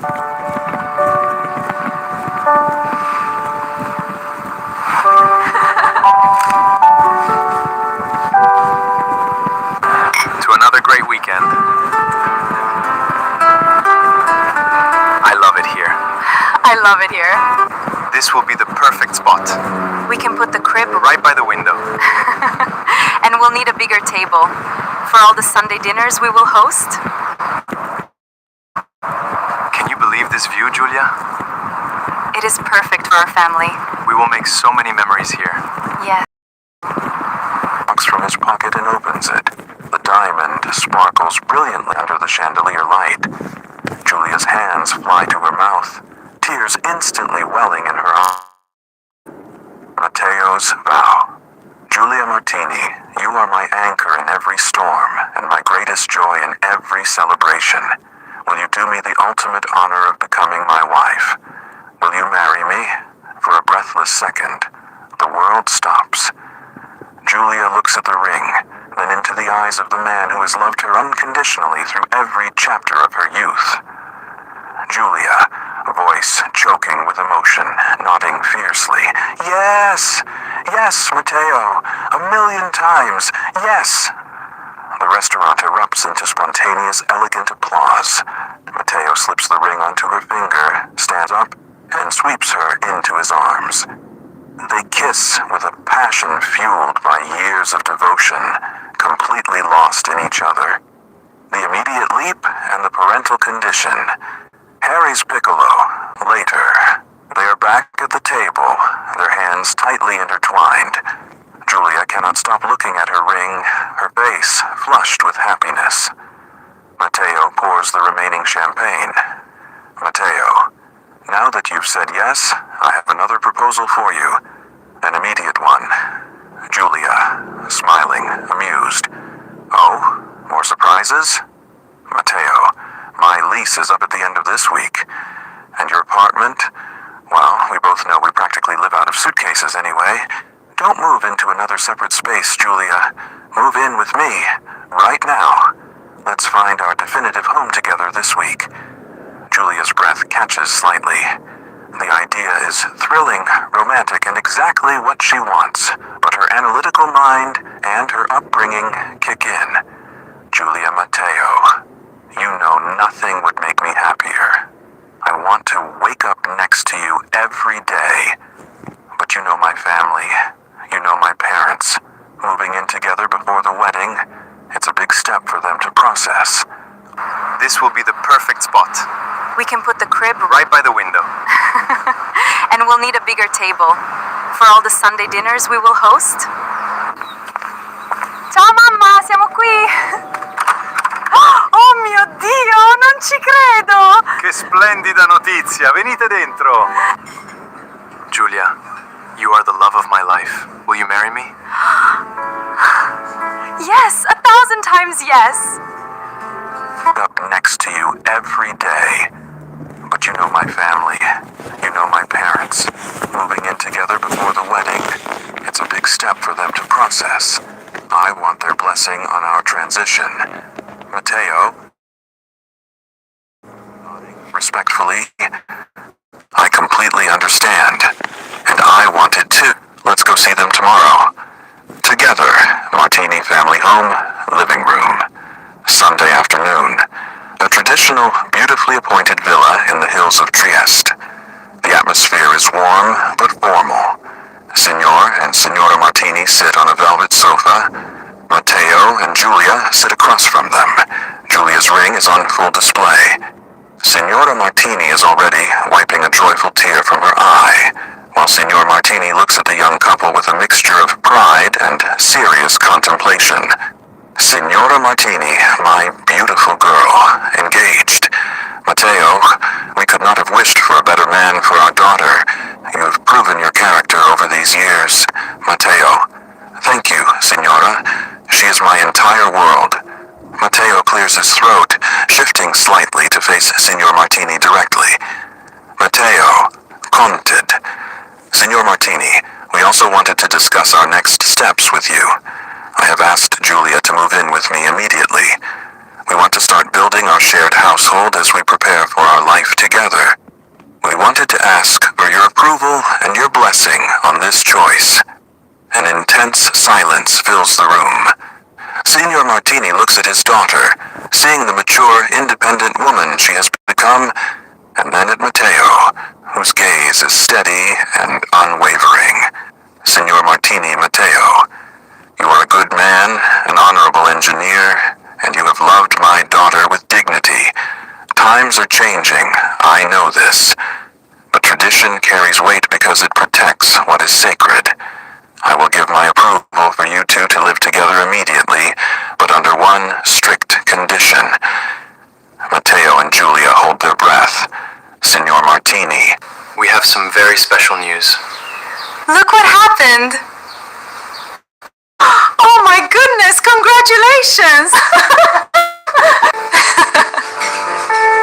Julia, will you marry me? It's 1,000 times. Look, we are getting married! Well, you must be officially married within a 1-year interval from today. A year is enough time to plan a beautiful wedding, but short enough to ensure your focus remains on the sacred commitment you just made last night. Do we have an agreement? Matteo doesn't hesitate for a fraction of a second. He looks at Julia, his face radiating pure certainty, and then back at her father. Matteo, Signor Martini, if it were up to me, I would marry her tomorrow. A year is enough time.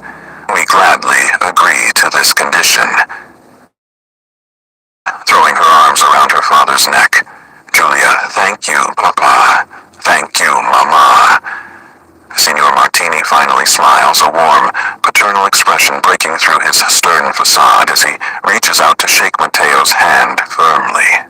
The blueprint of a new lifetime, new apartment, balcony. 3 months later, dusk.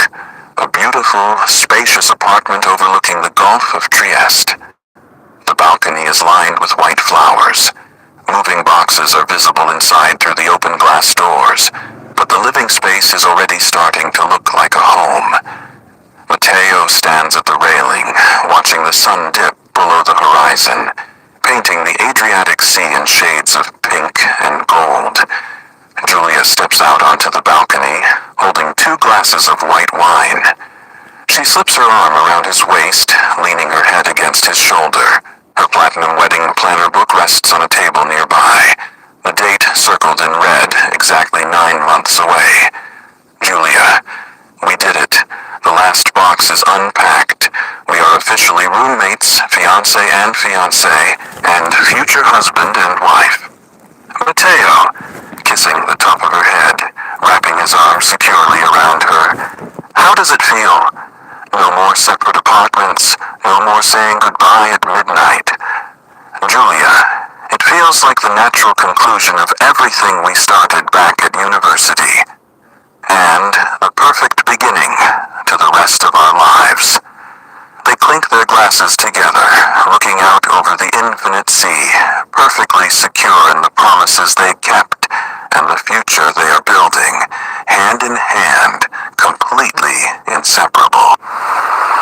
Let's take our time, I agree. Brick by brick. brick by brick. Perfect foundation. I have meticulously balanced tonight's macronutrients. Our masterpiece.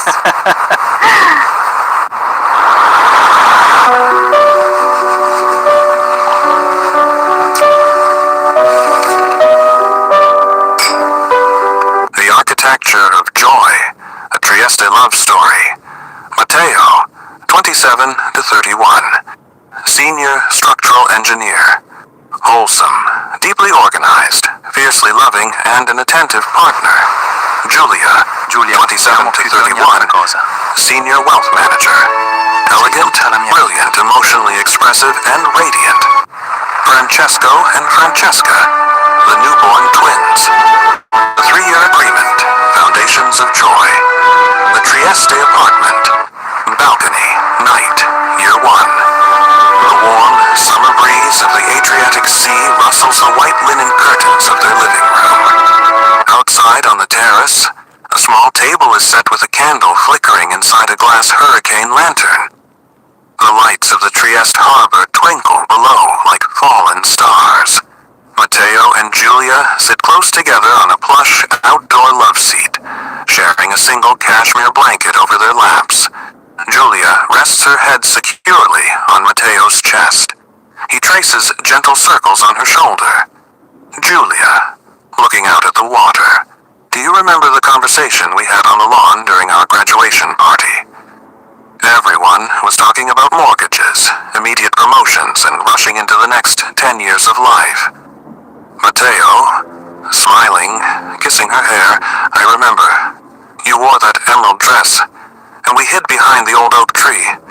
We promised each other that the world could rush all it wanted, but we would take our time. Julia, 3 years, just you and me, to travel, to grow into our careers, to date each other without a single distraction. I'm so glad we made that pact, Mateo. I want to build our marriage brick by brick before we build a family. Mateo, an engineer always ensures the foundation cures completely before adding the upper floors, my love. These for us, to laugh, to explore, and to love each other with everything we have. When the time comes for babies, we will be ready. But until then, every weekend is a blank canvas. Barcola Promenade, Sunday morning. Questo posto è davvero incantevole. Sapevo che ti sarebbe piaciuto moltissimo.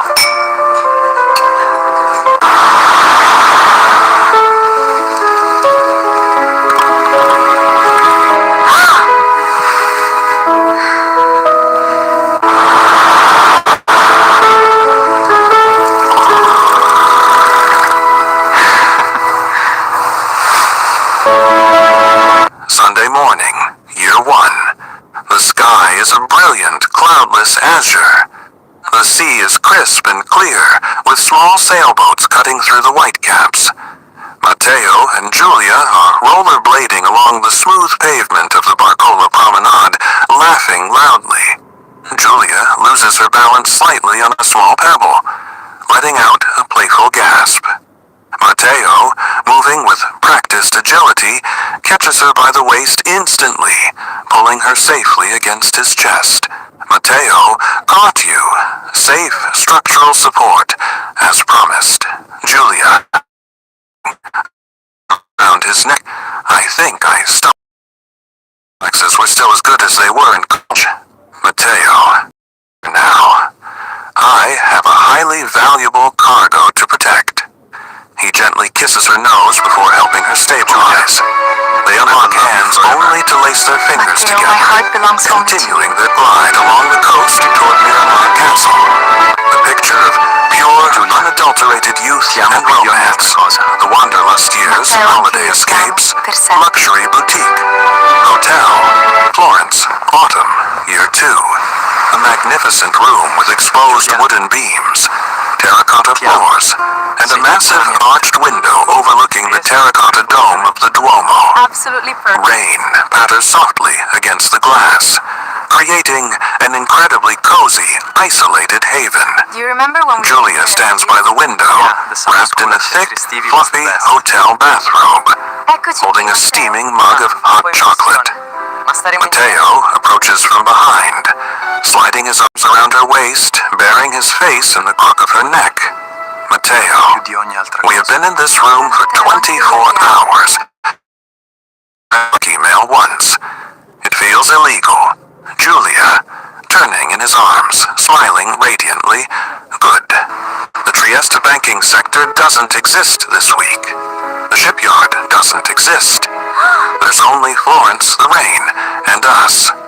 Matteo, where are we exploring tomorrow? The Uffizi? The Boboli Gardens? Giulia, nowhere. This will be the perfect spot. We can put the crib Right by the window. and we'll need a bigger table for all the Sunday dinners we will host.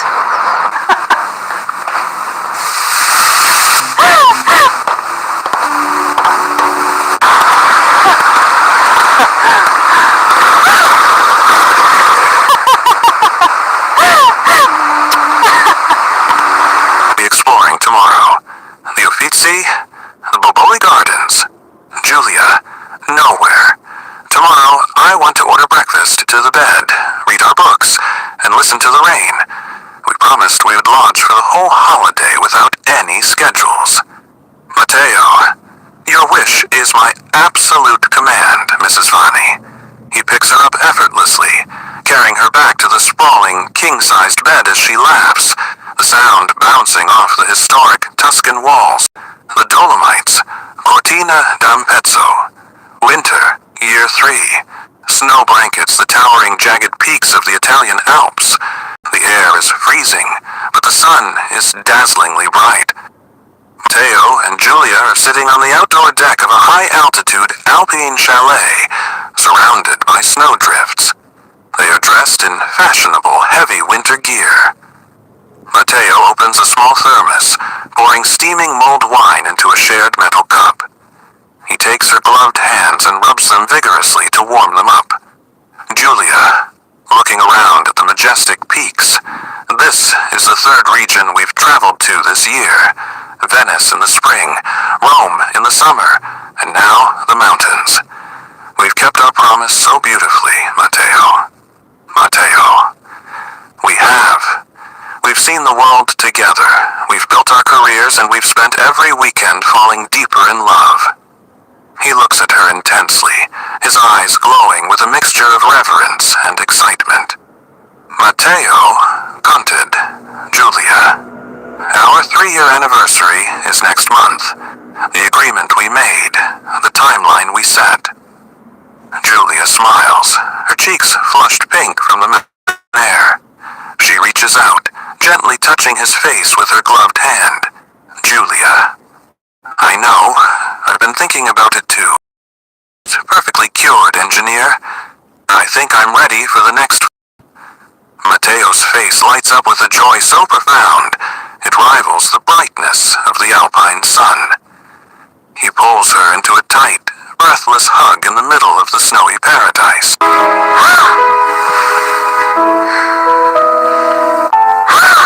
Mateo, please wake up! We are having a baby? Here's the second one. A boy and a girl.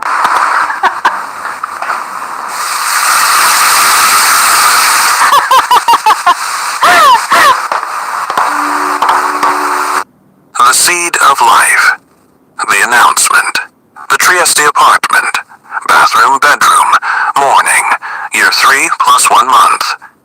The morning sun filters softly through the bedroom blinds. Mateo sleep, snoring softly under a white duvet. In the Good adjacent morning, bathroom, sleepyhead. Julia stands over the sink. Her hands are trembling. Are you She looks down at a small white plastic stick resting on a marble tray. Two distinct, Mateo, unmistakable pink lines glow brightly. A gasp escapes her lips, a mixture of shock, immense happiness, and overwhelming love. Tears instantly spring to her eyes. She grabs the stick, runs into the bedroom, and climbs onto the bed, gently shaking Mateo's shoulders. Julia, voice shaking, crying happily, Mateo. Mateo, wake up. Please, my love, wake up. Mateo, blinking sleepily, disoriented. Julia, what's wrong? Are you okay? Is it the Bora wind?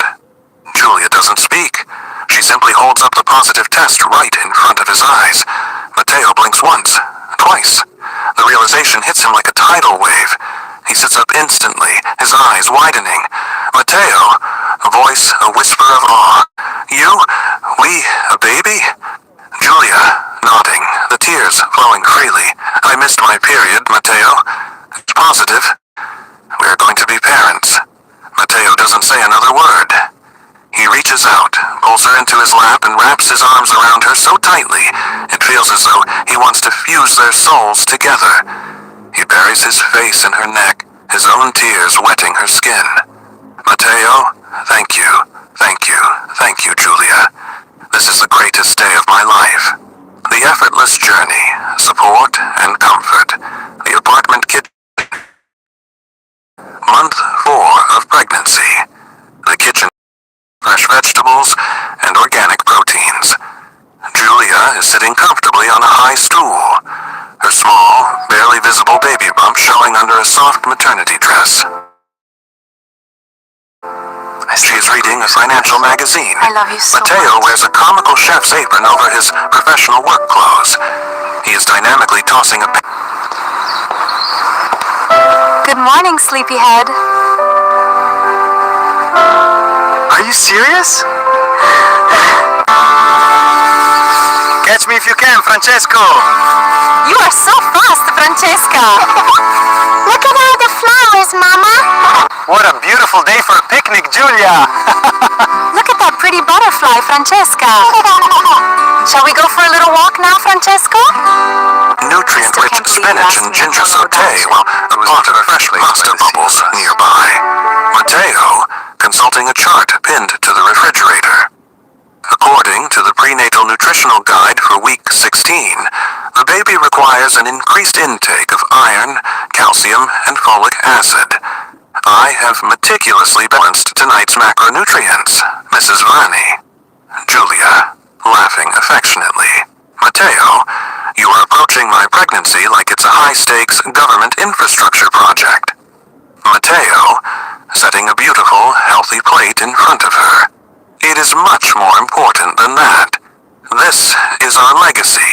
How is your back feeling? Do you need the orthopedic pillow? Julia, taking a bite, her eyes lighting up. This is delicious. And my back is fine because you rubbed it for 30 minutes this morning before work.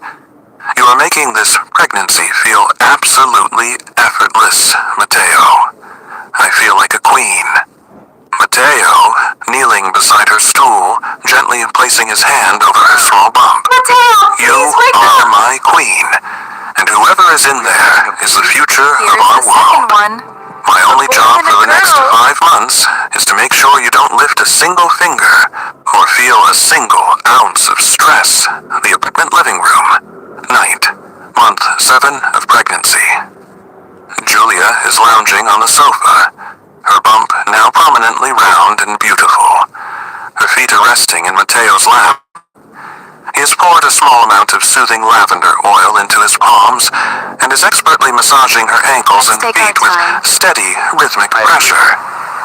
Julia, sighing with deep relaxation. Perfect foundation. Oh, heaven. Absolute heaven. Meticulously balanced. If anyone told me that pregnancy was this peaceful, I wouldn't have believed them. My friends at the bank talk about morning sickness.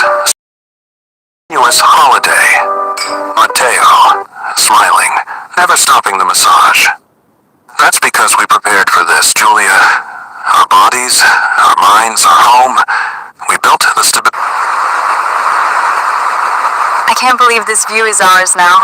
We finally made it home, Julia.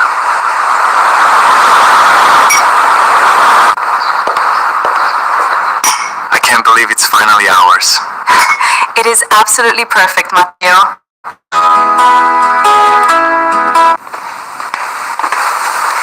Matteo, look! Oh my god!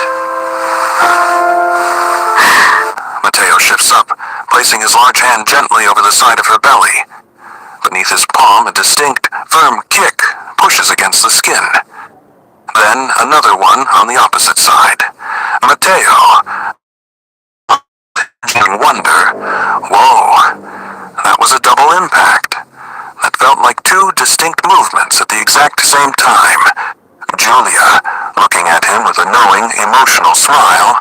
Our ultrasound appointment is tomorrow morning, Mateo. I think the doctor is going to confirm exactly what you just felt. Ultrasound clinic. Next day, the room is dim. The rhythmic, rapid sound of a heartbeat echoes beautifully through the room from the monitor. Thump, thump, thump, thump.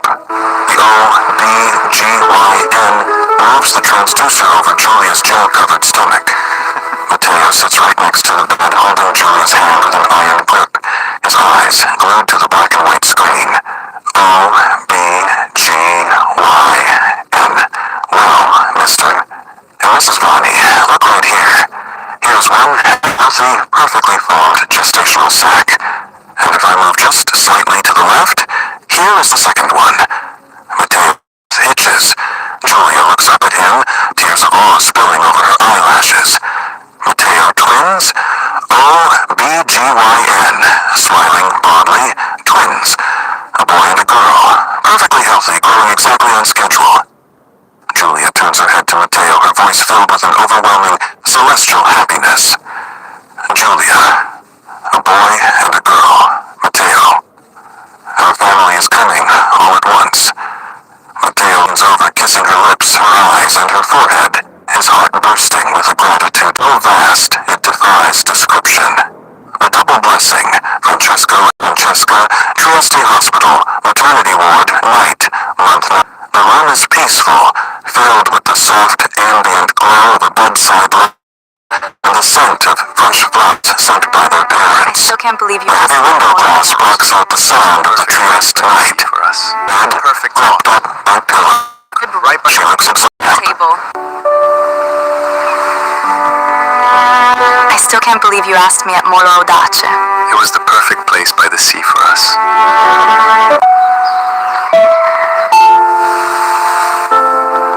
I still can't believe you said yes. I love you so much. You spectacular, Julia. Generali Investment keeps me busy, but you keep...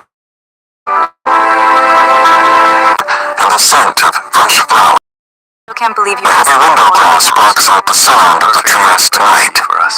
Julia lies on the hospital bed, Perfect propped up by pillows. Crib Right by She looks exhausted, her hair Eat slightly at the damp, table.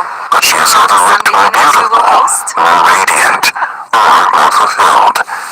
Cradled securely in her left arm is a newborn infant wrapped in a soft blue blanket. Cradled in her right arm is another newborn infant wrapped in a soft pink blanket. sits on the edge of the mattress, his arm wrapped protectively around Julia's shoulders, gazing down at the two tiny miracles they created. Mateo, voice cracking with deep emotion. You were incredible, Julia. 9 months of absolute grace, and a delivery that proved how strong you truly are. You are my hero. Julia, tiredly but happily resting her head on his shoulder. I was strong because I knew you were standing there holding my hand. Exactly like you. Mateo, gently touching the tiny hand of the boy, which instantly curls around his index finger. Welcome to the world, Francesco Guarini. You're going to build great things, my son. Julia, kiss the forehead of the tiny girl who lets out a soft, sweet sigh. And welcome to the world, Francesco Guarini. You're going to rule the world with grace, my sweet daughter. Mateo leans down, creating a protective canopy over his wife and his twins. The journey that started in the lecture halls of the university matured through 3 years of beautiful romance and exploration, had finally arrived at its most magnificent destination. Mateo, Francesco, and Francesca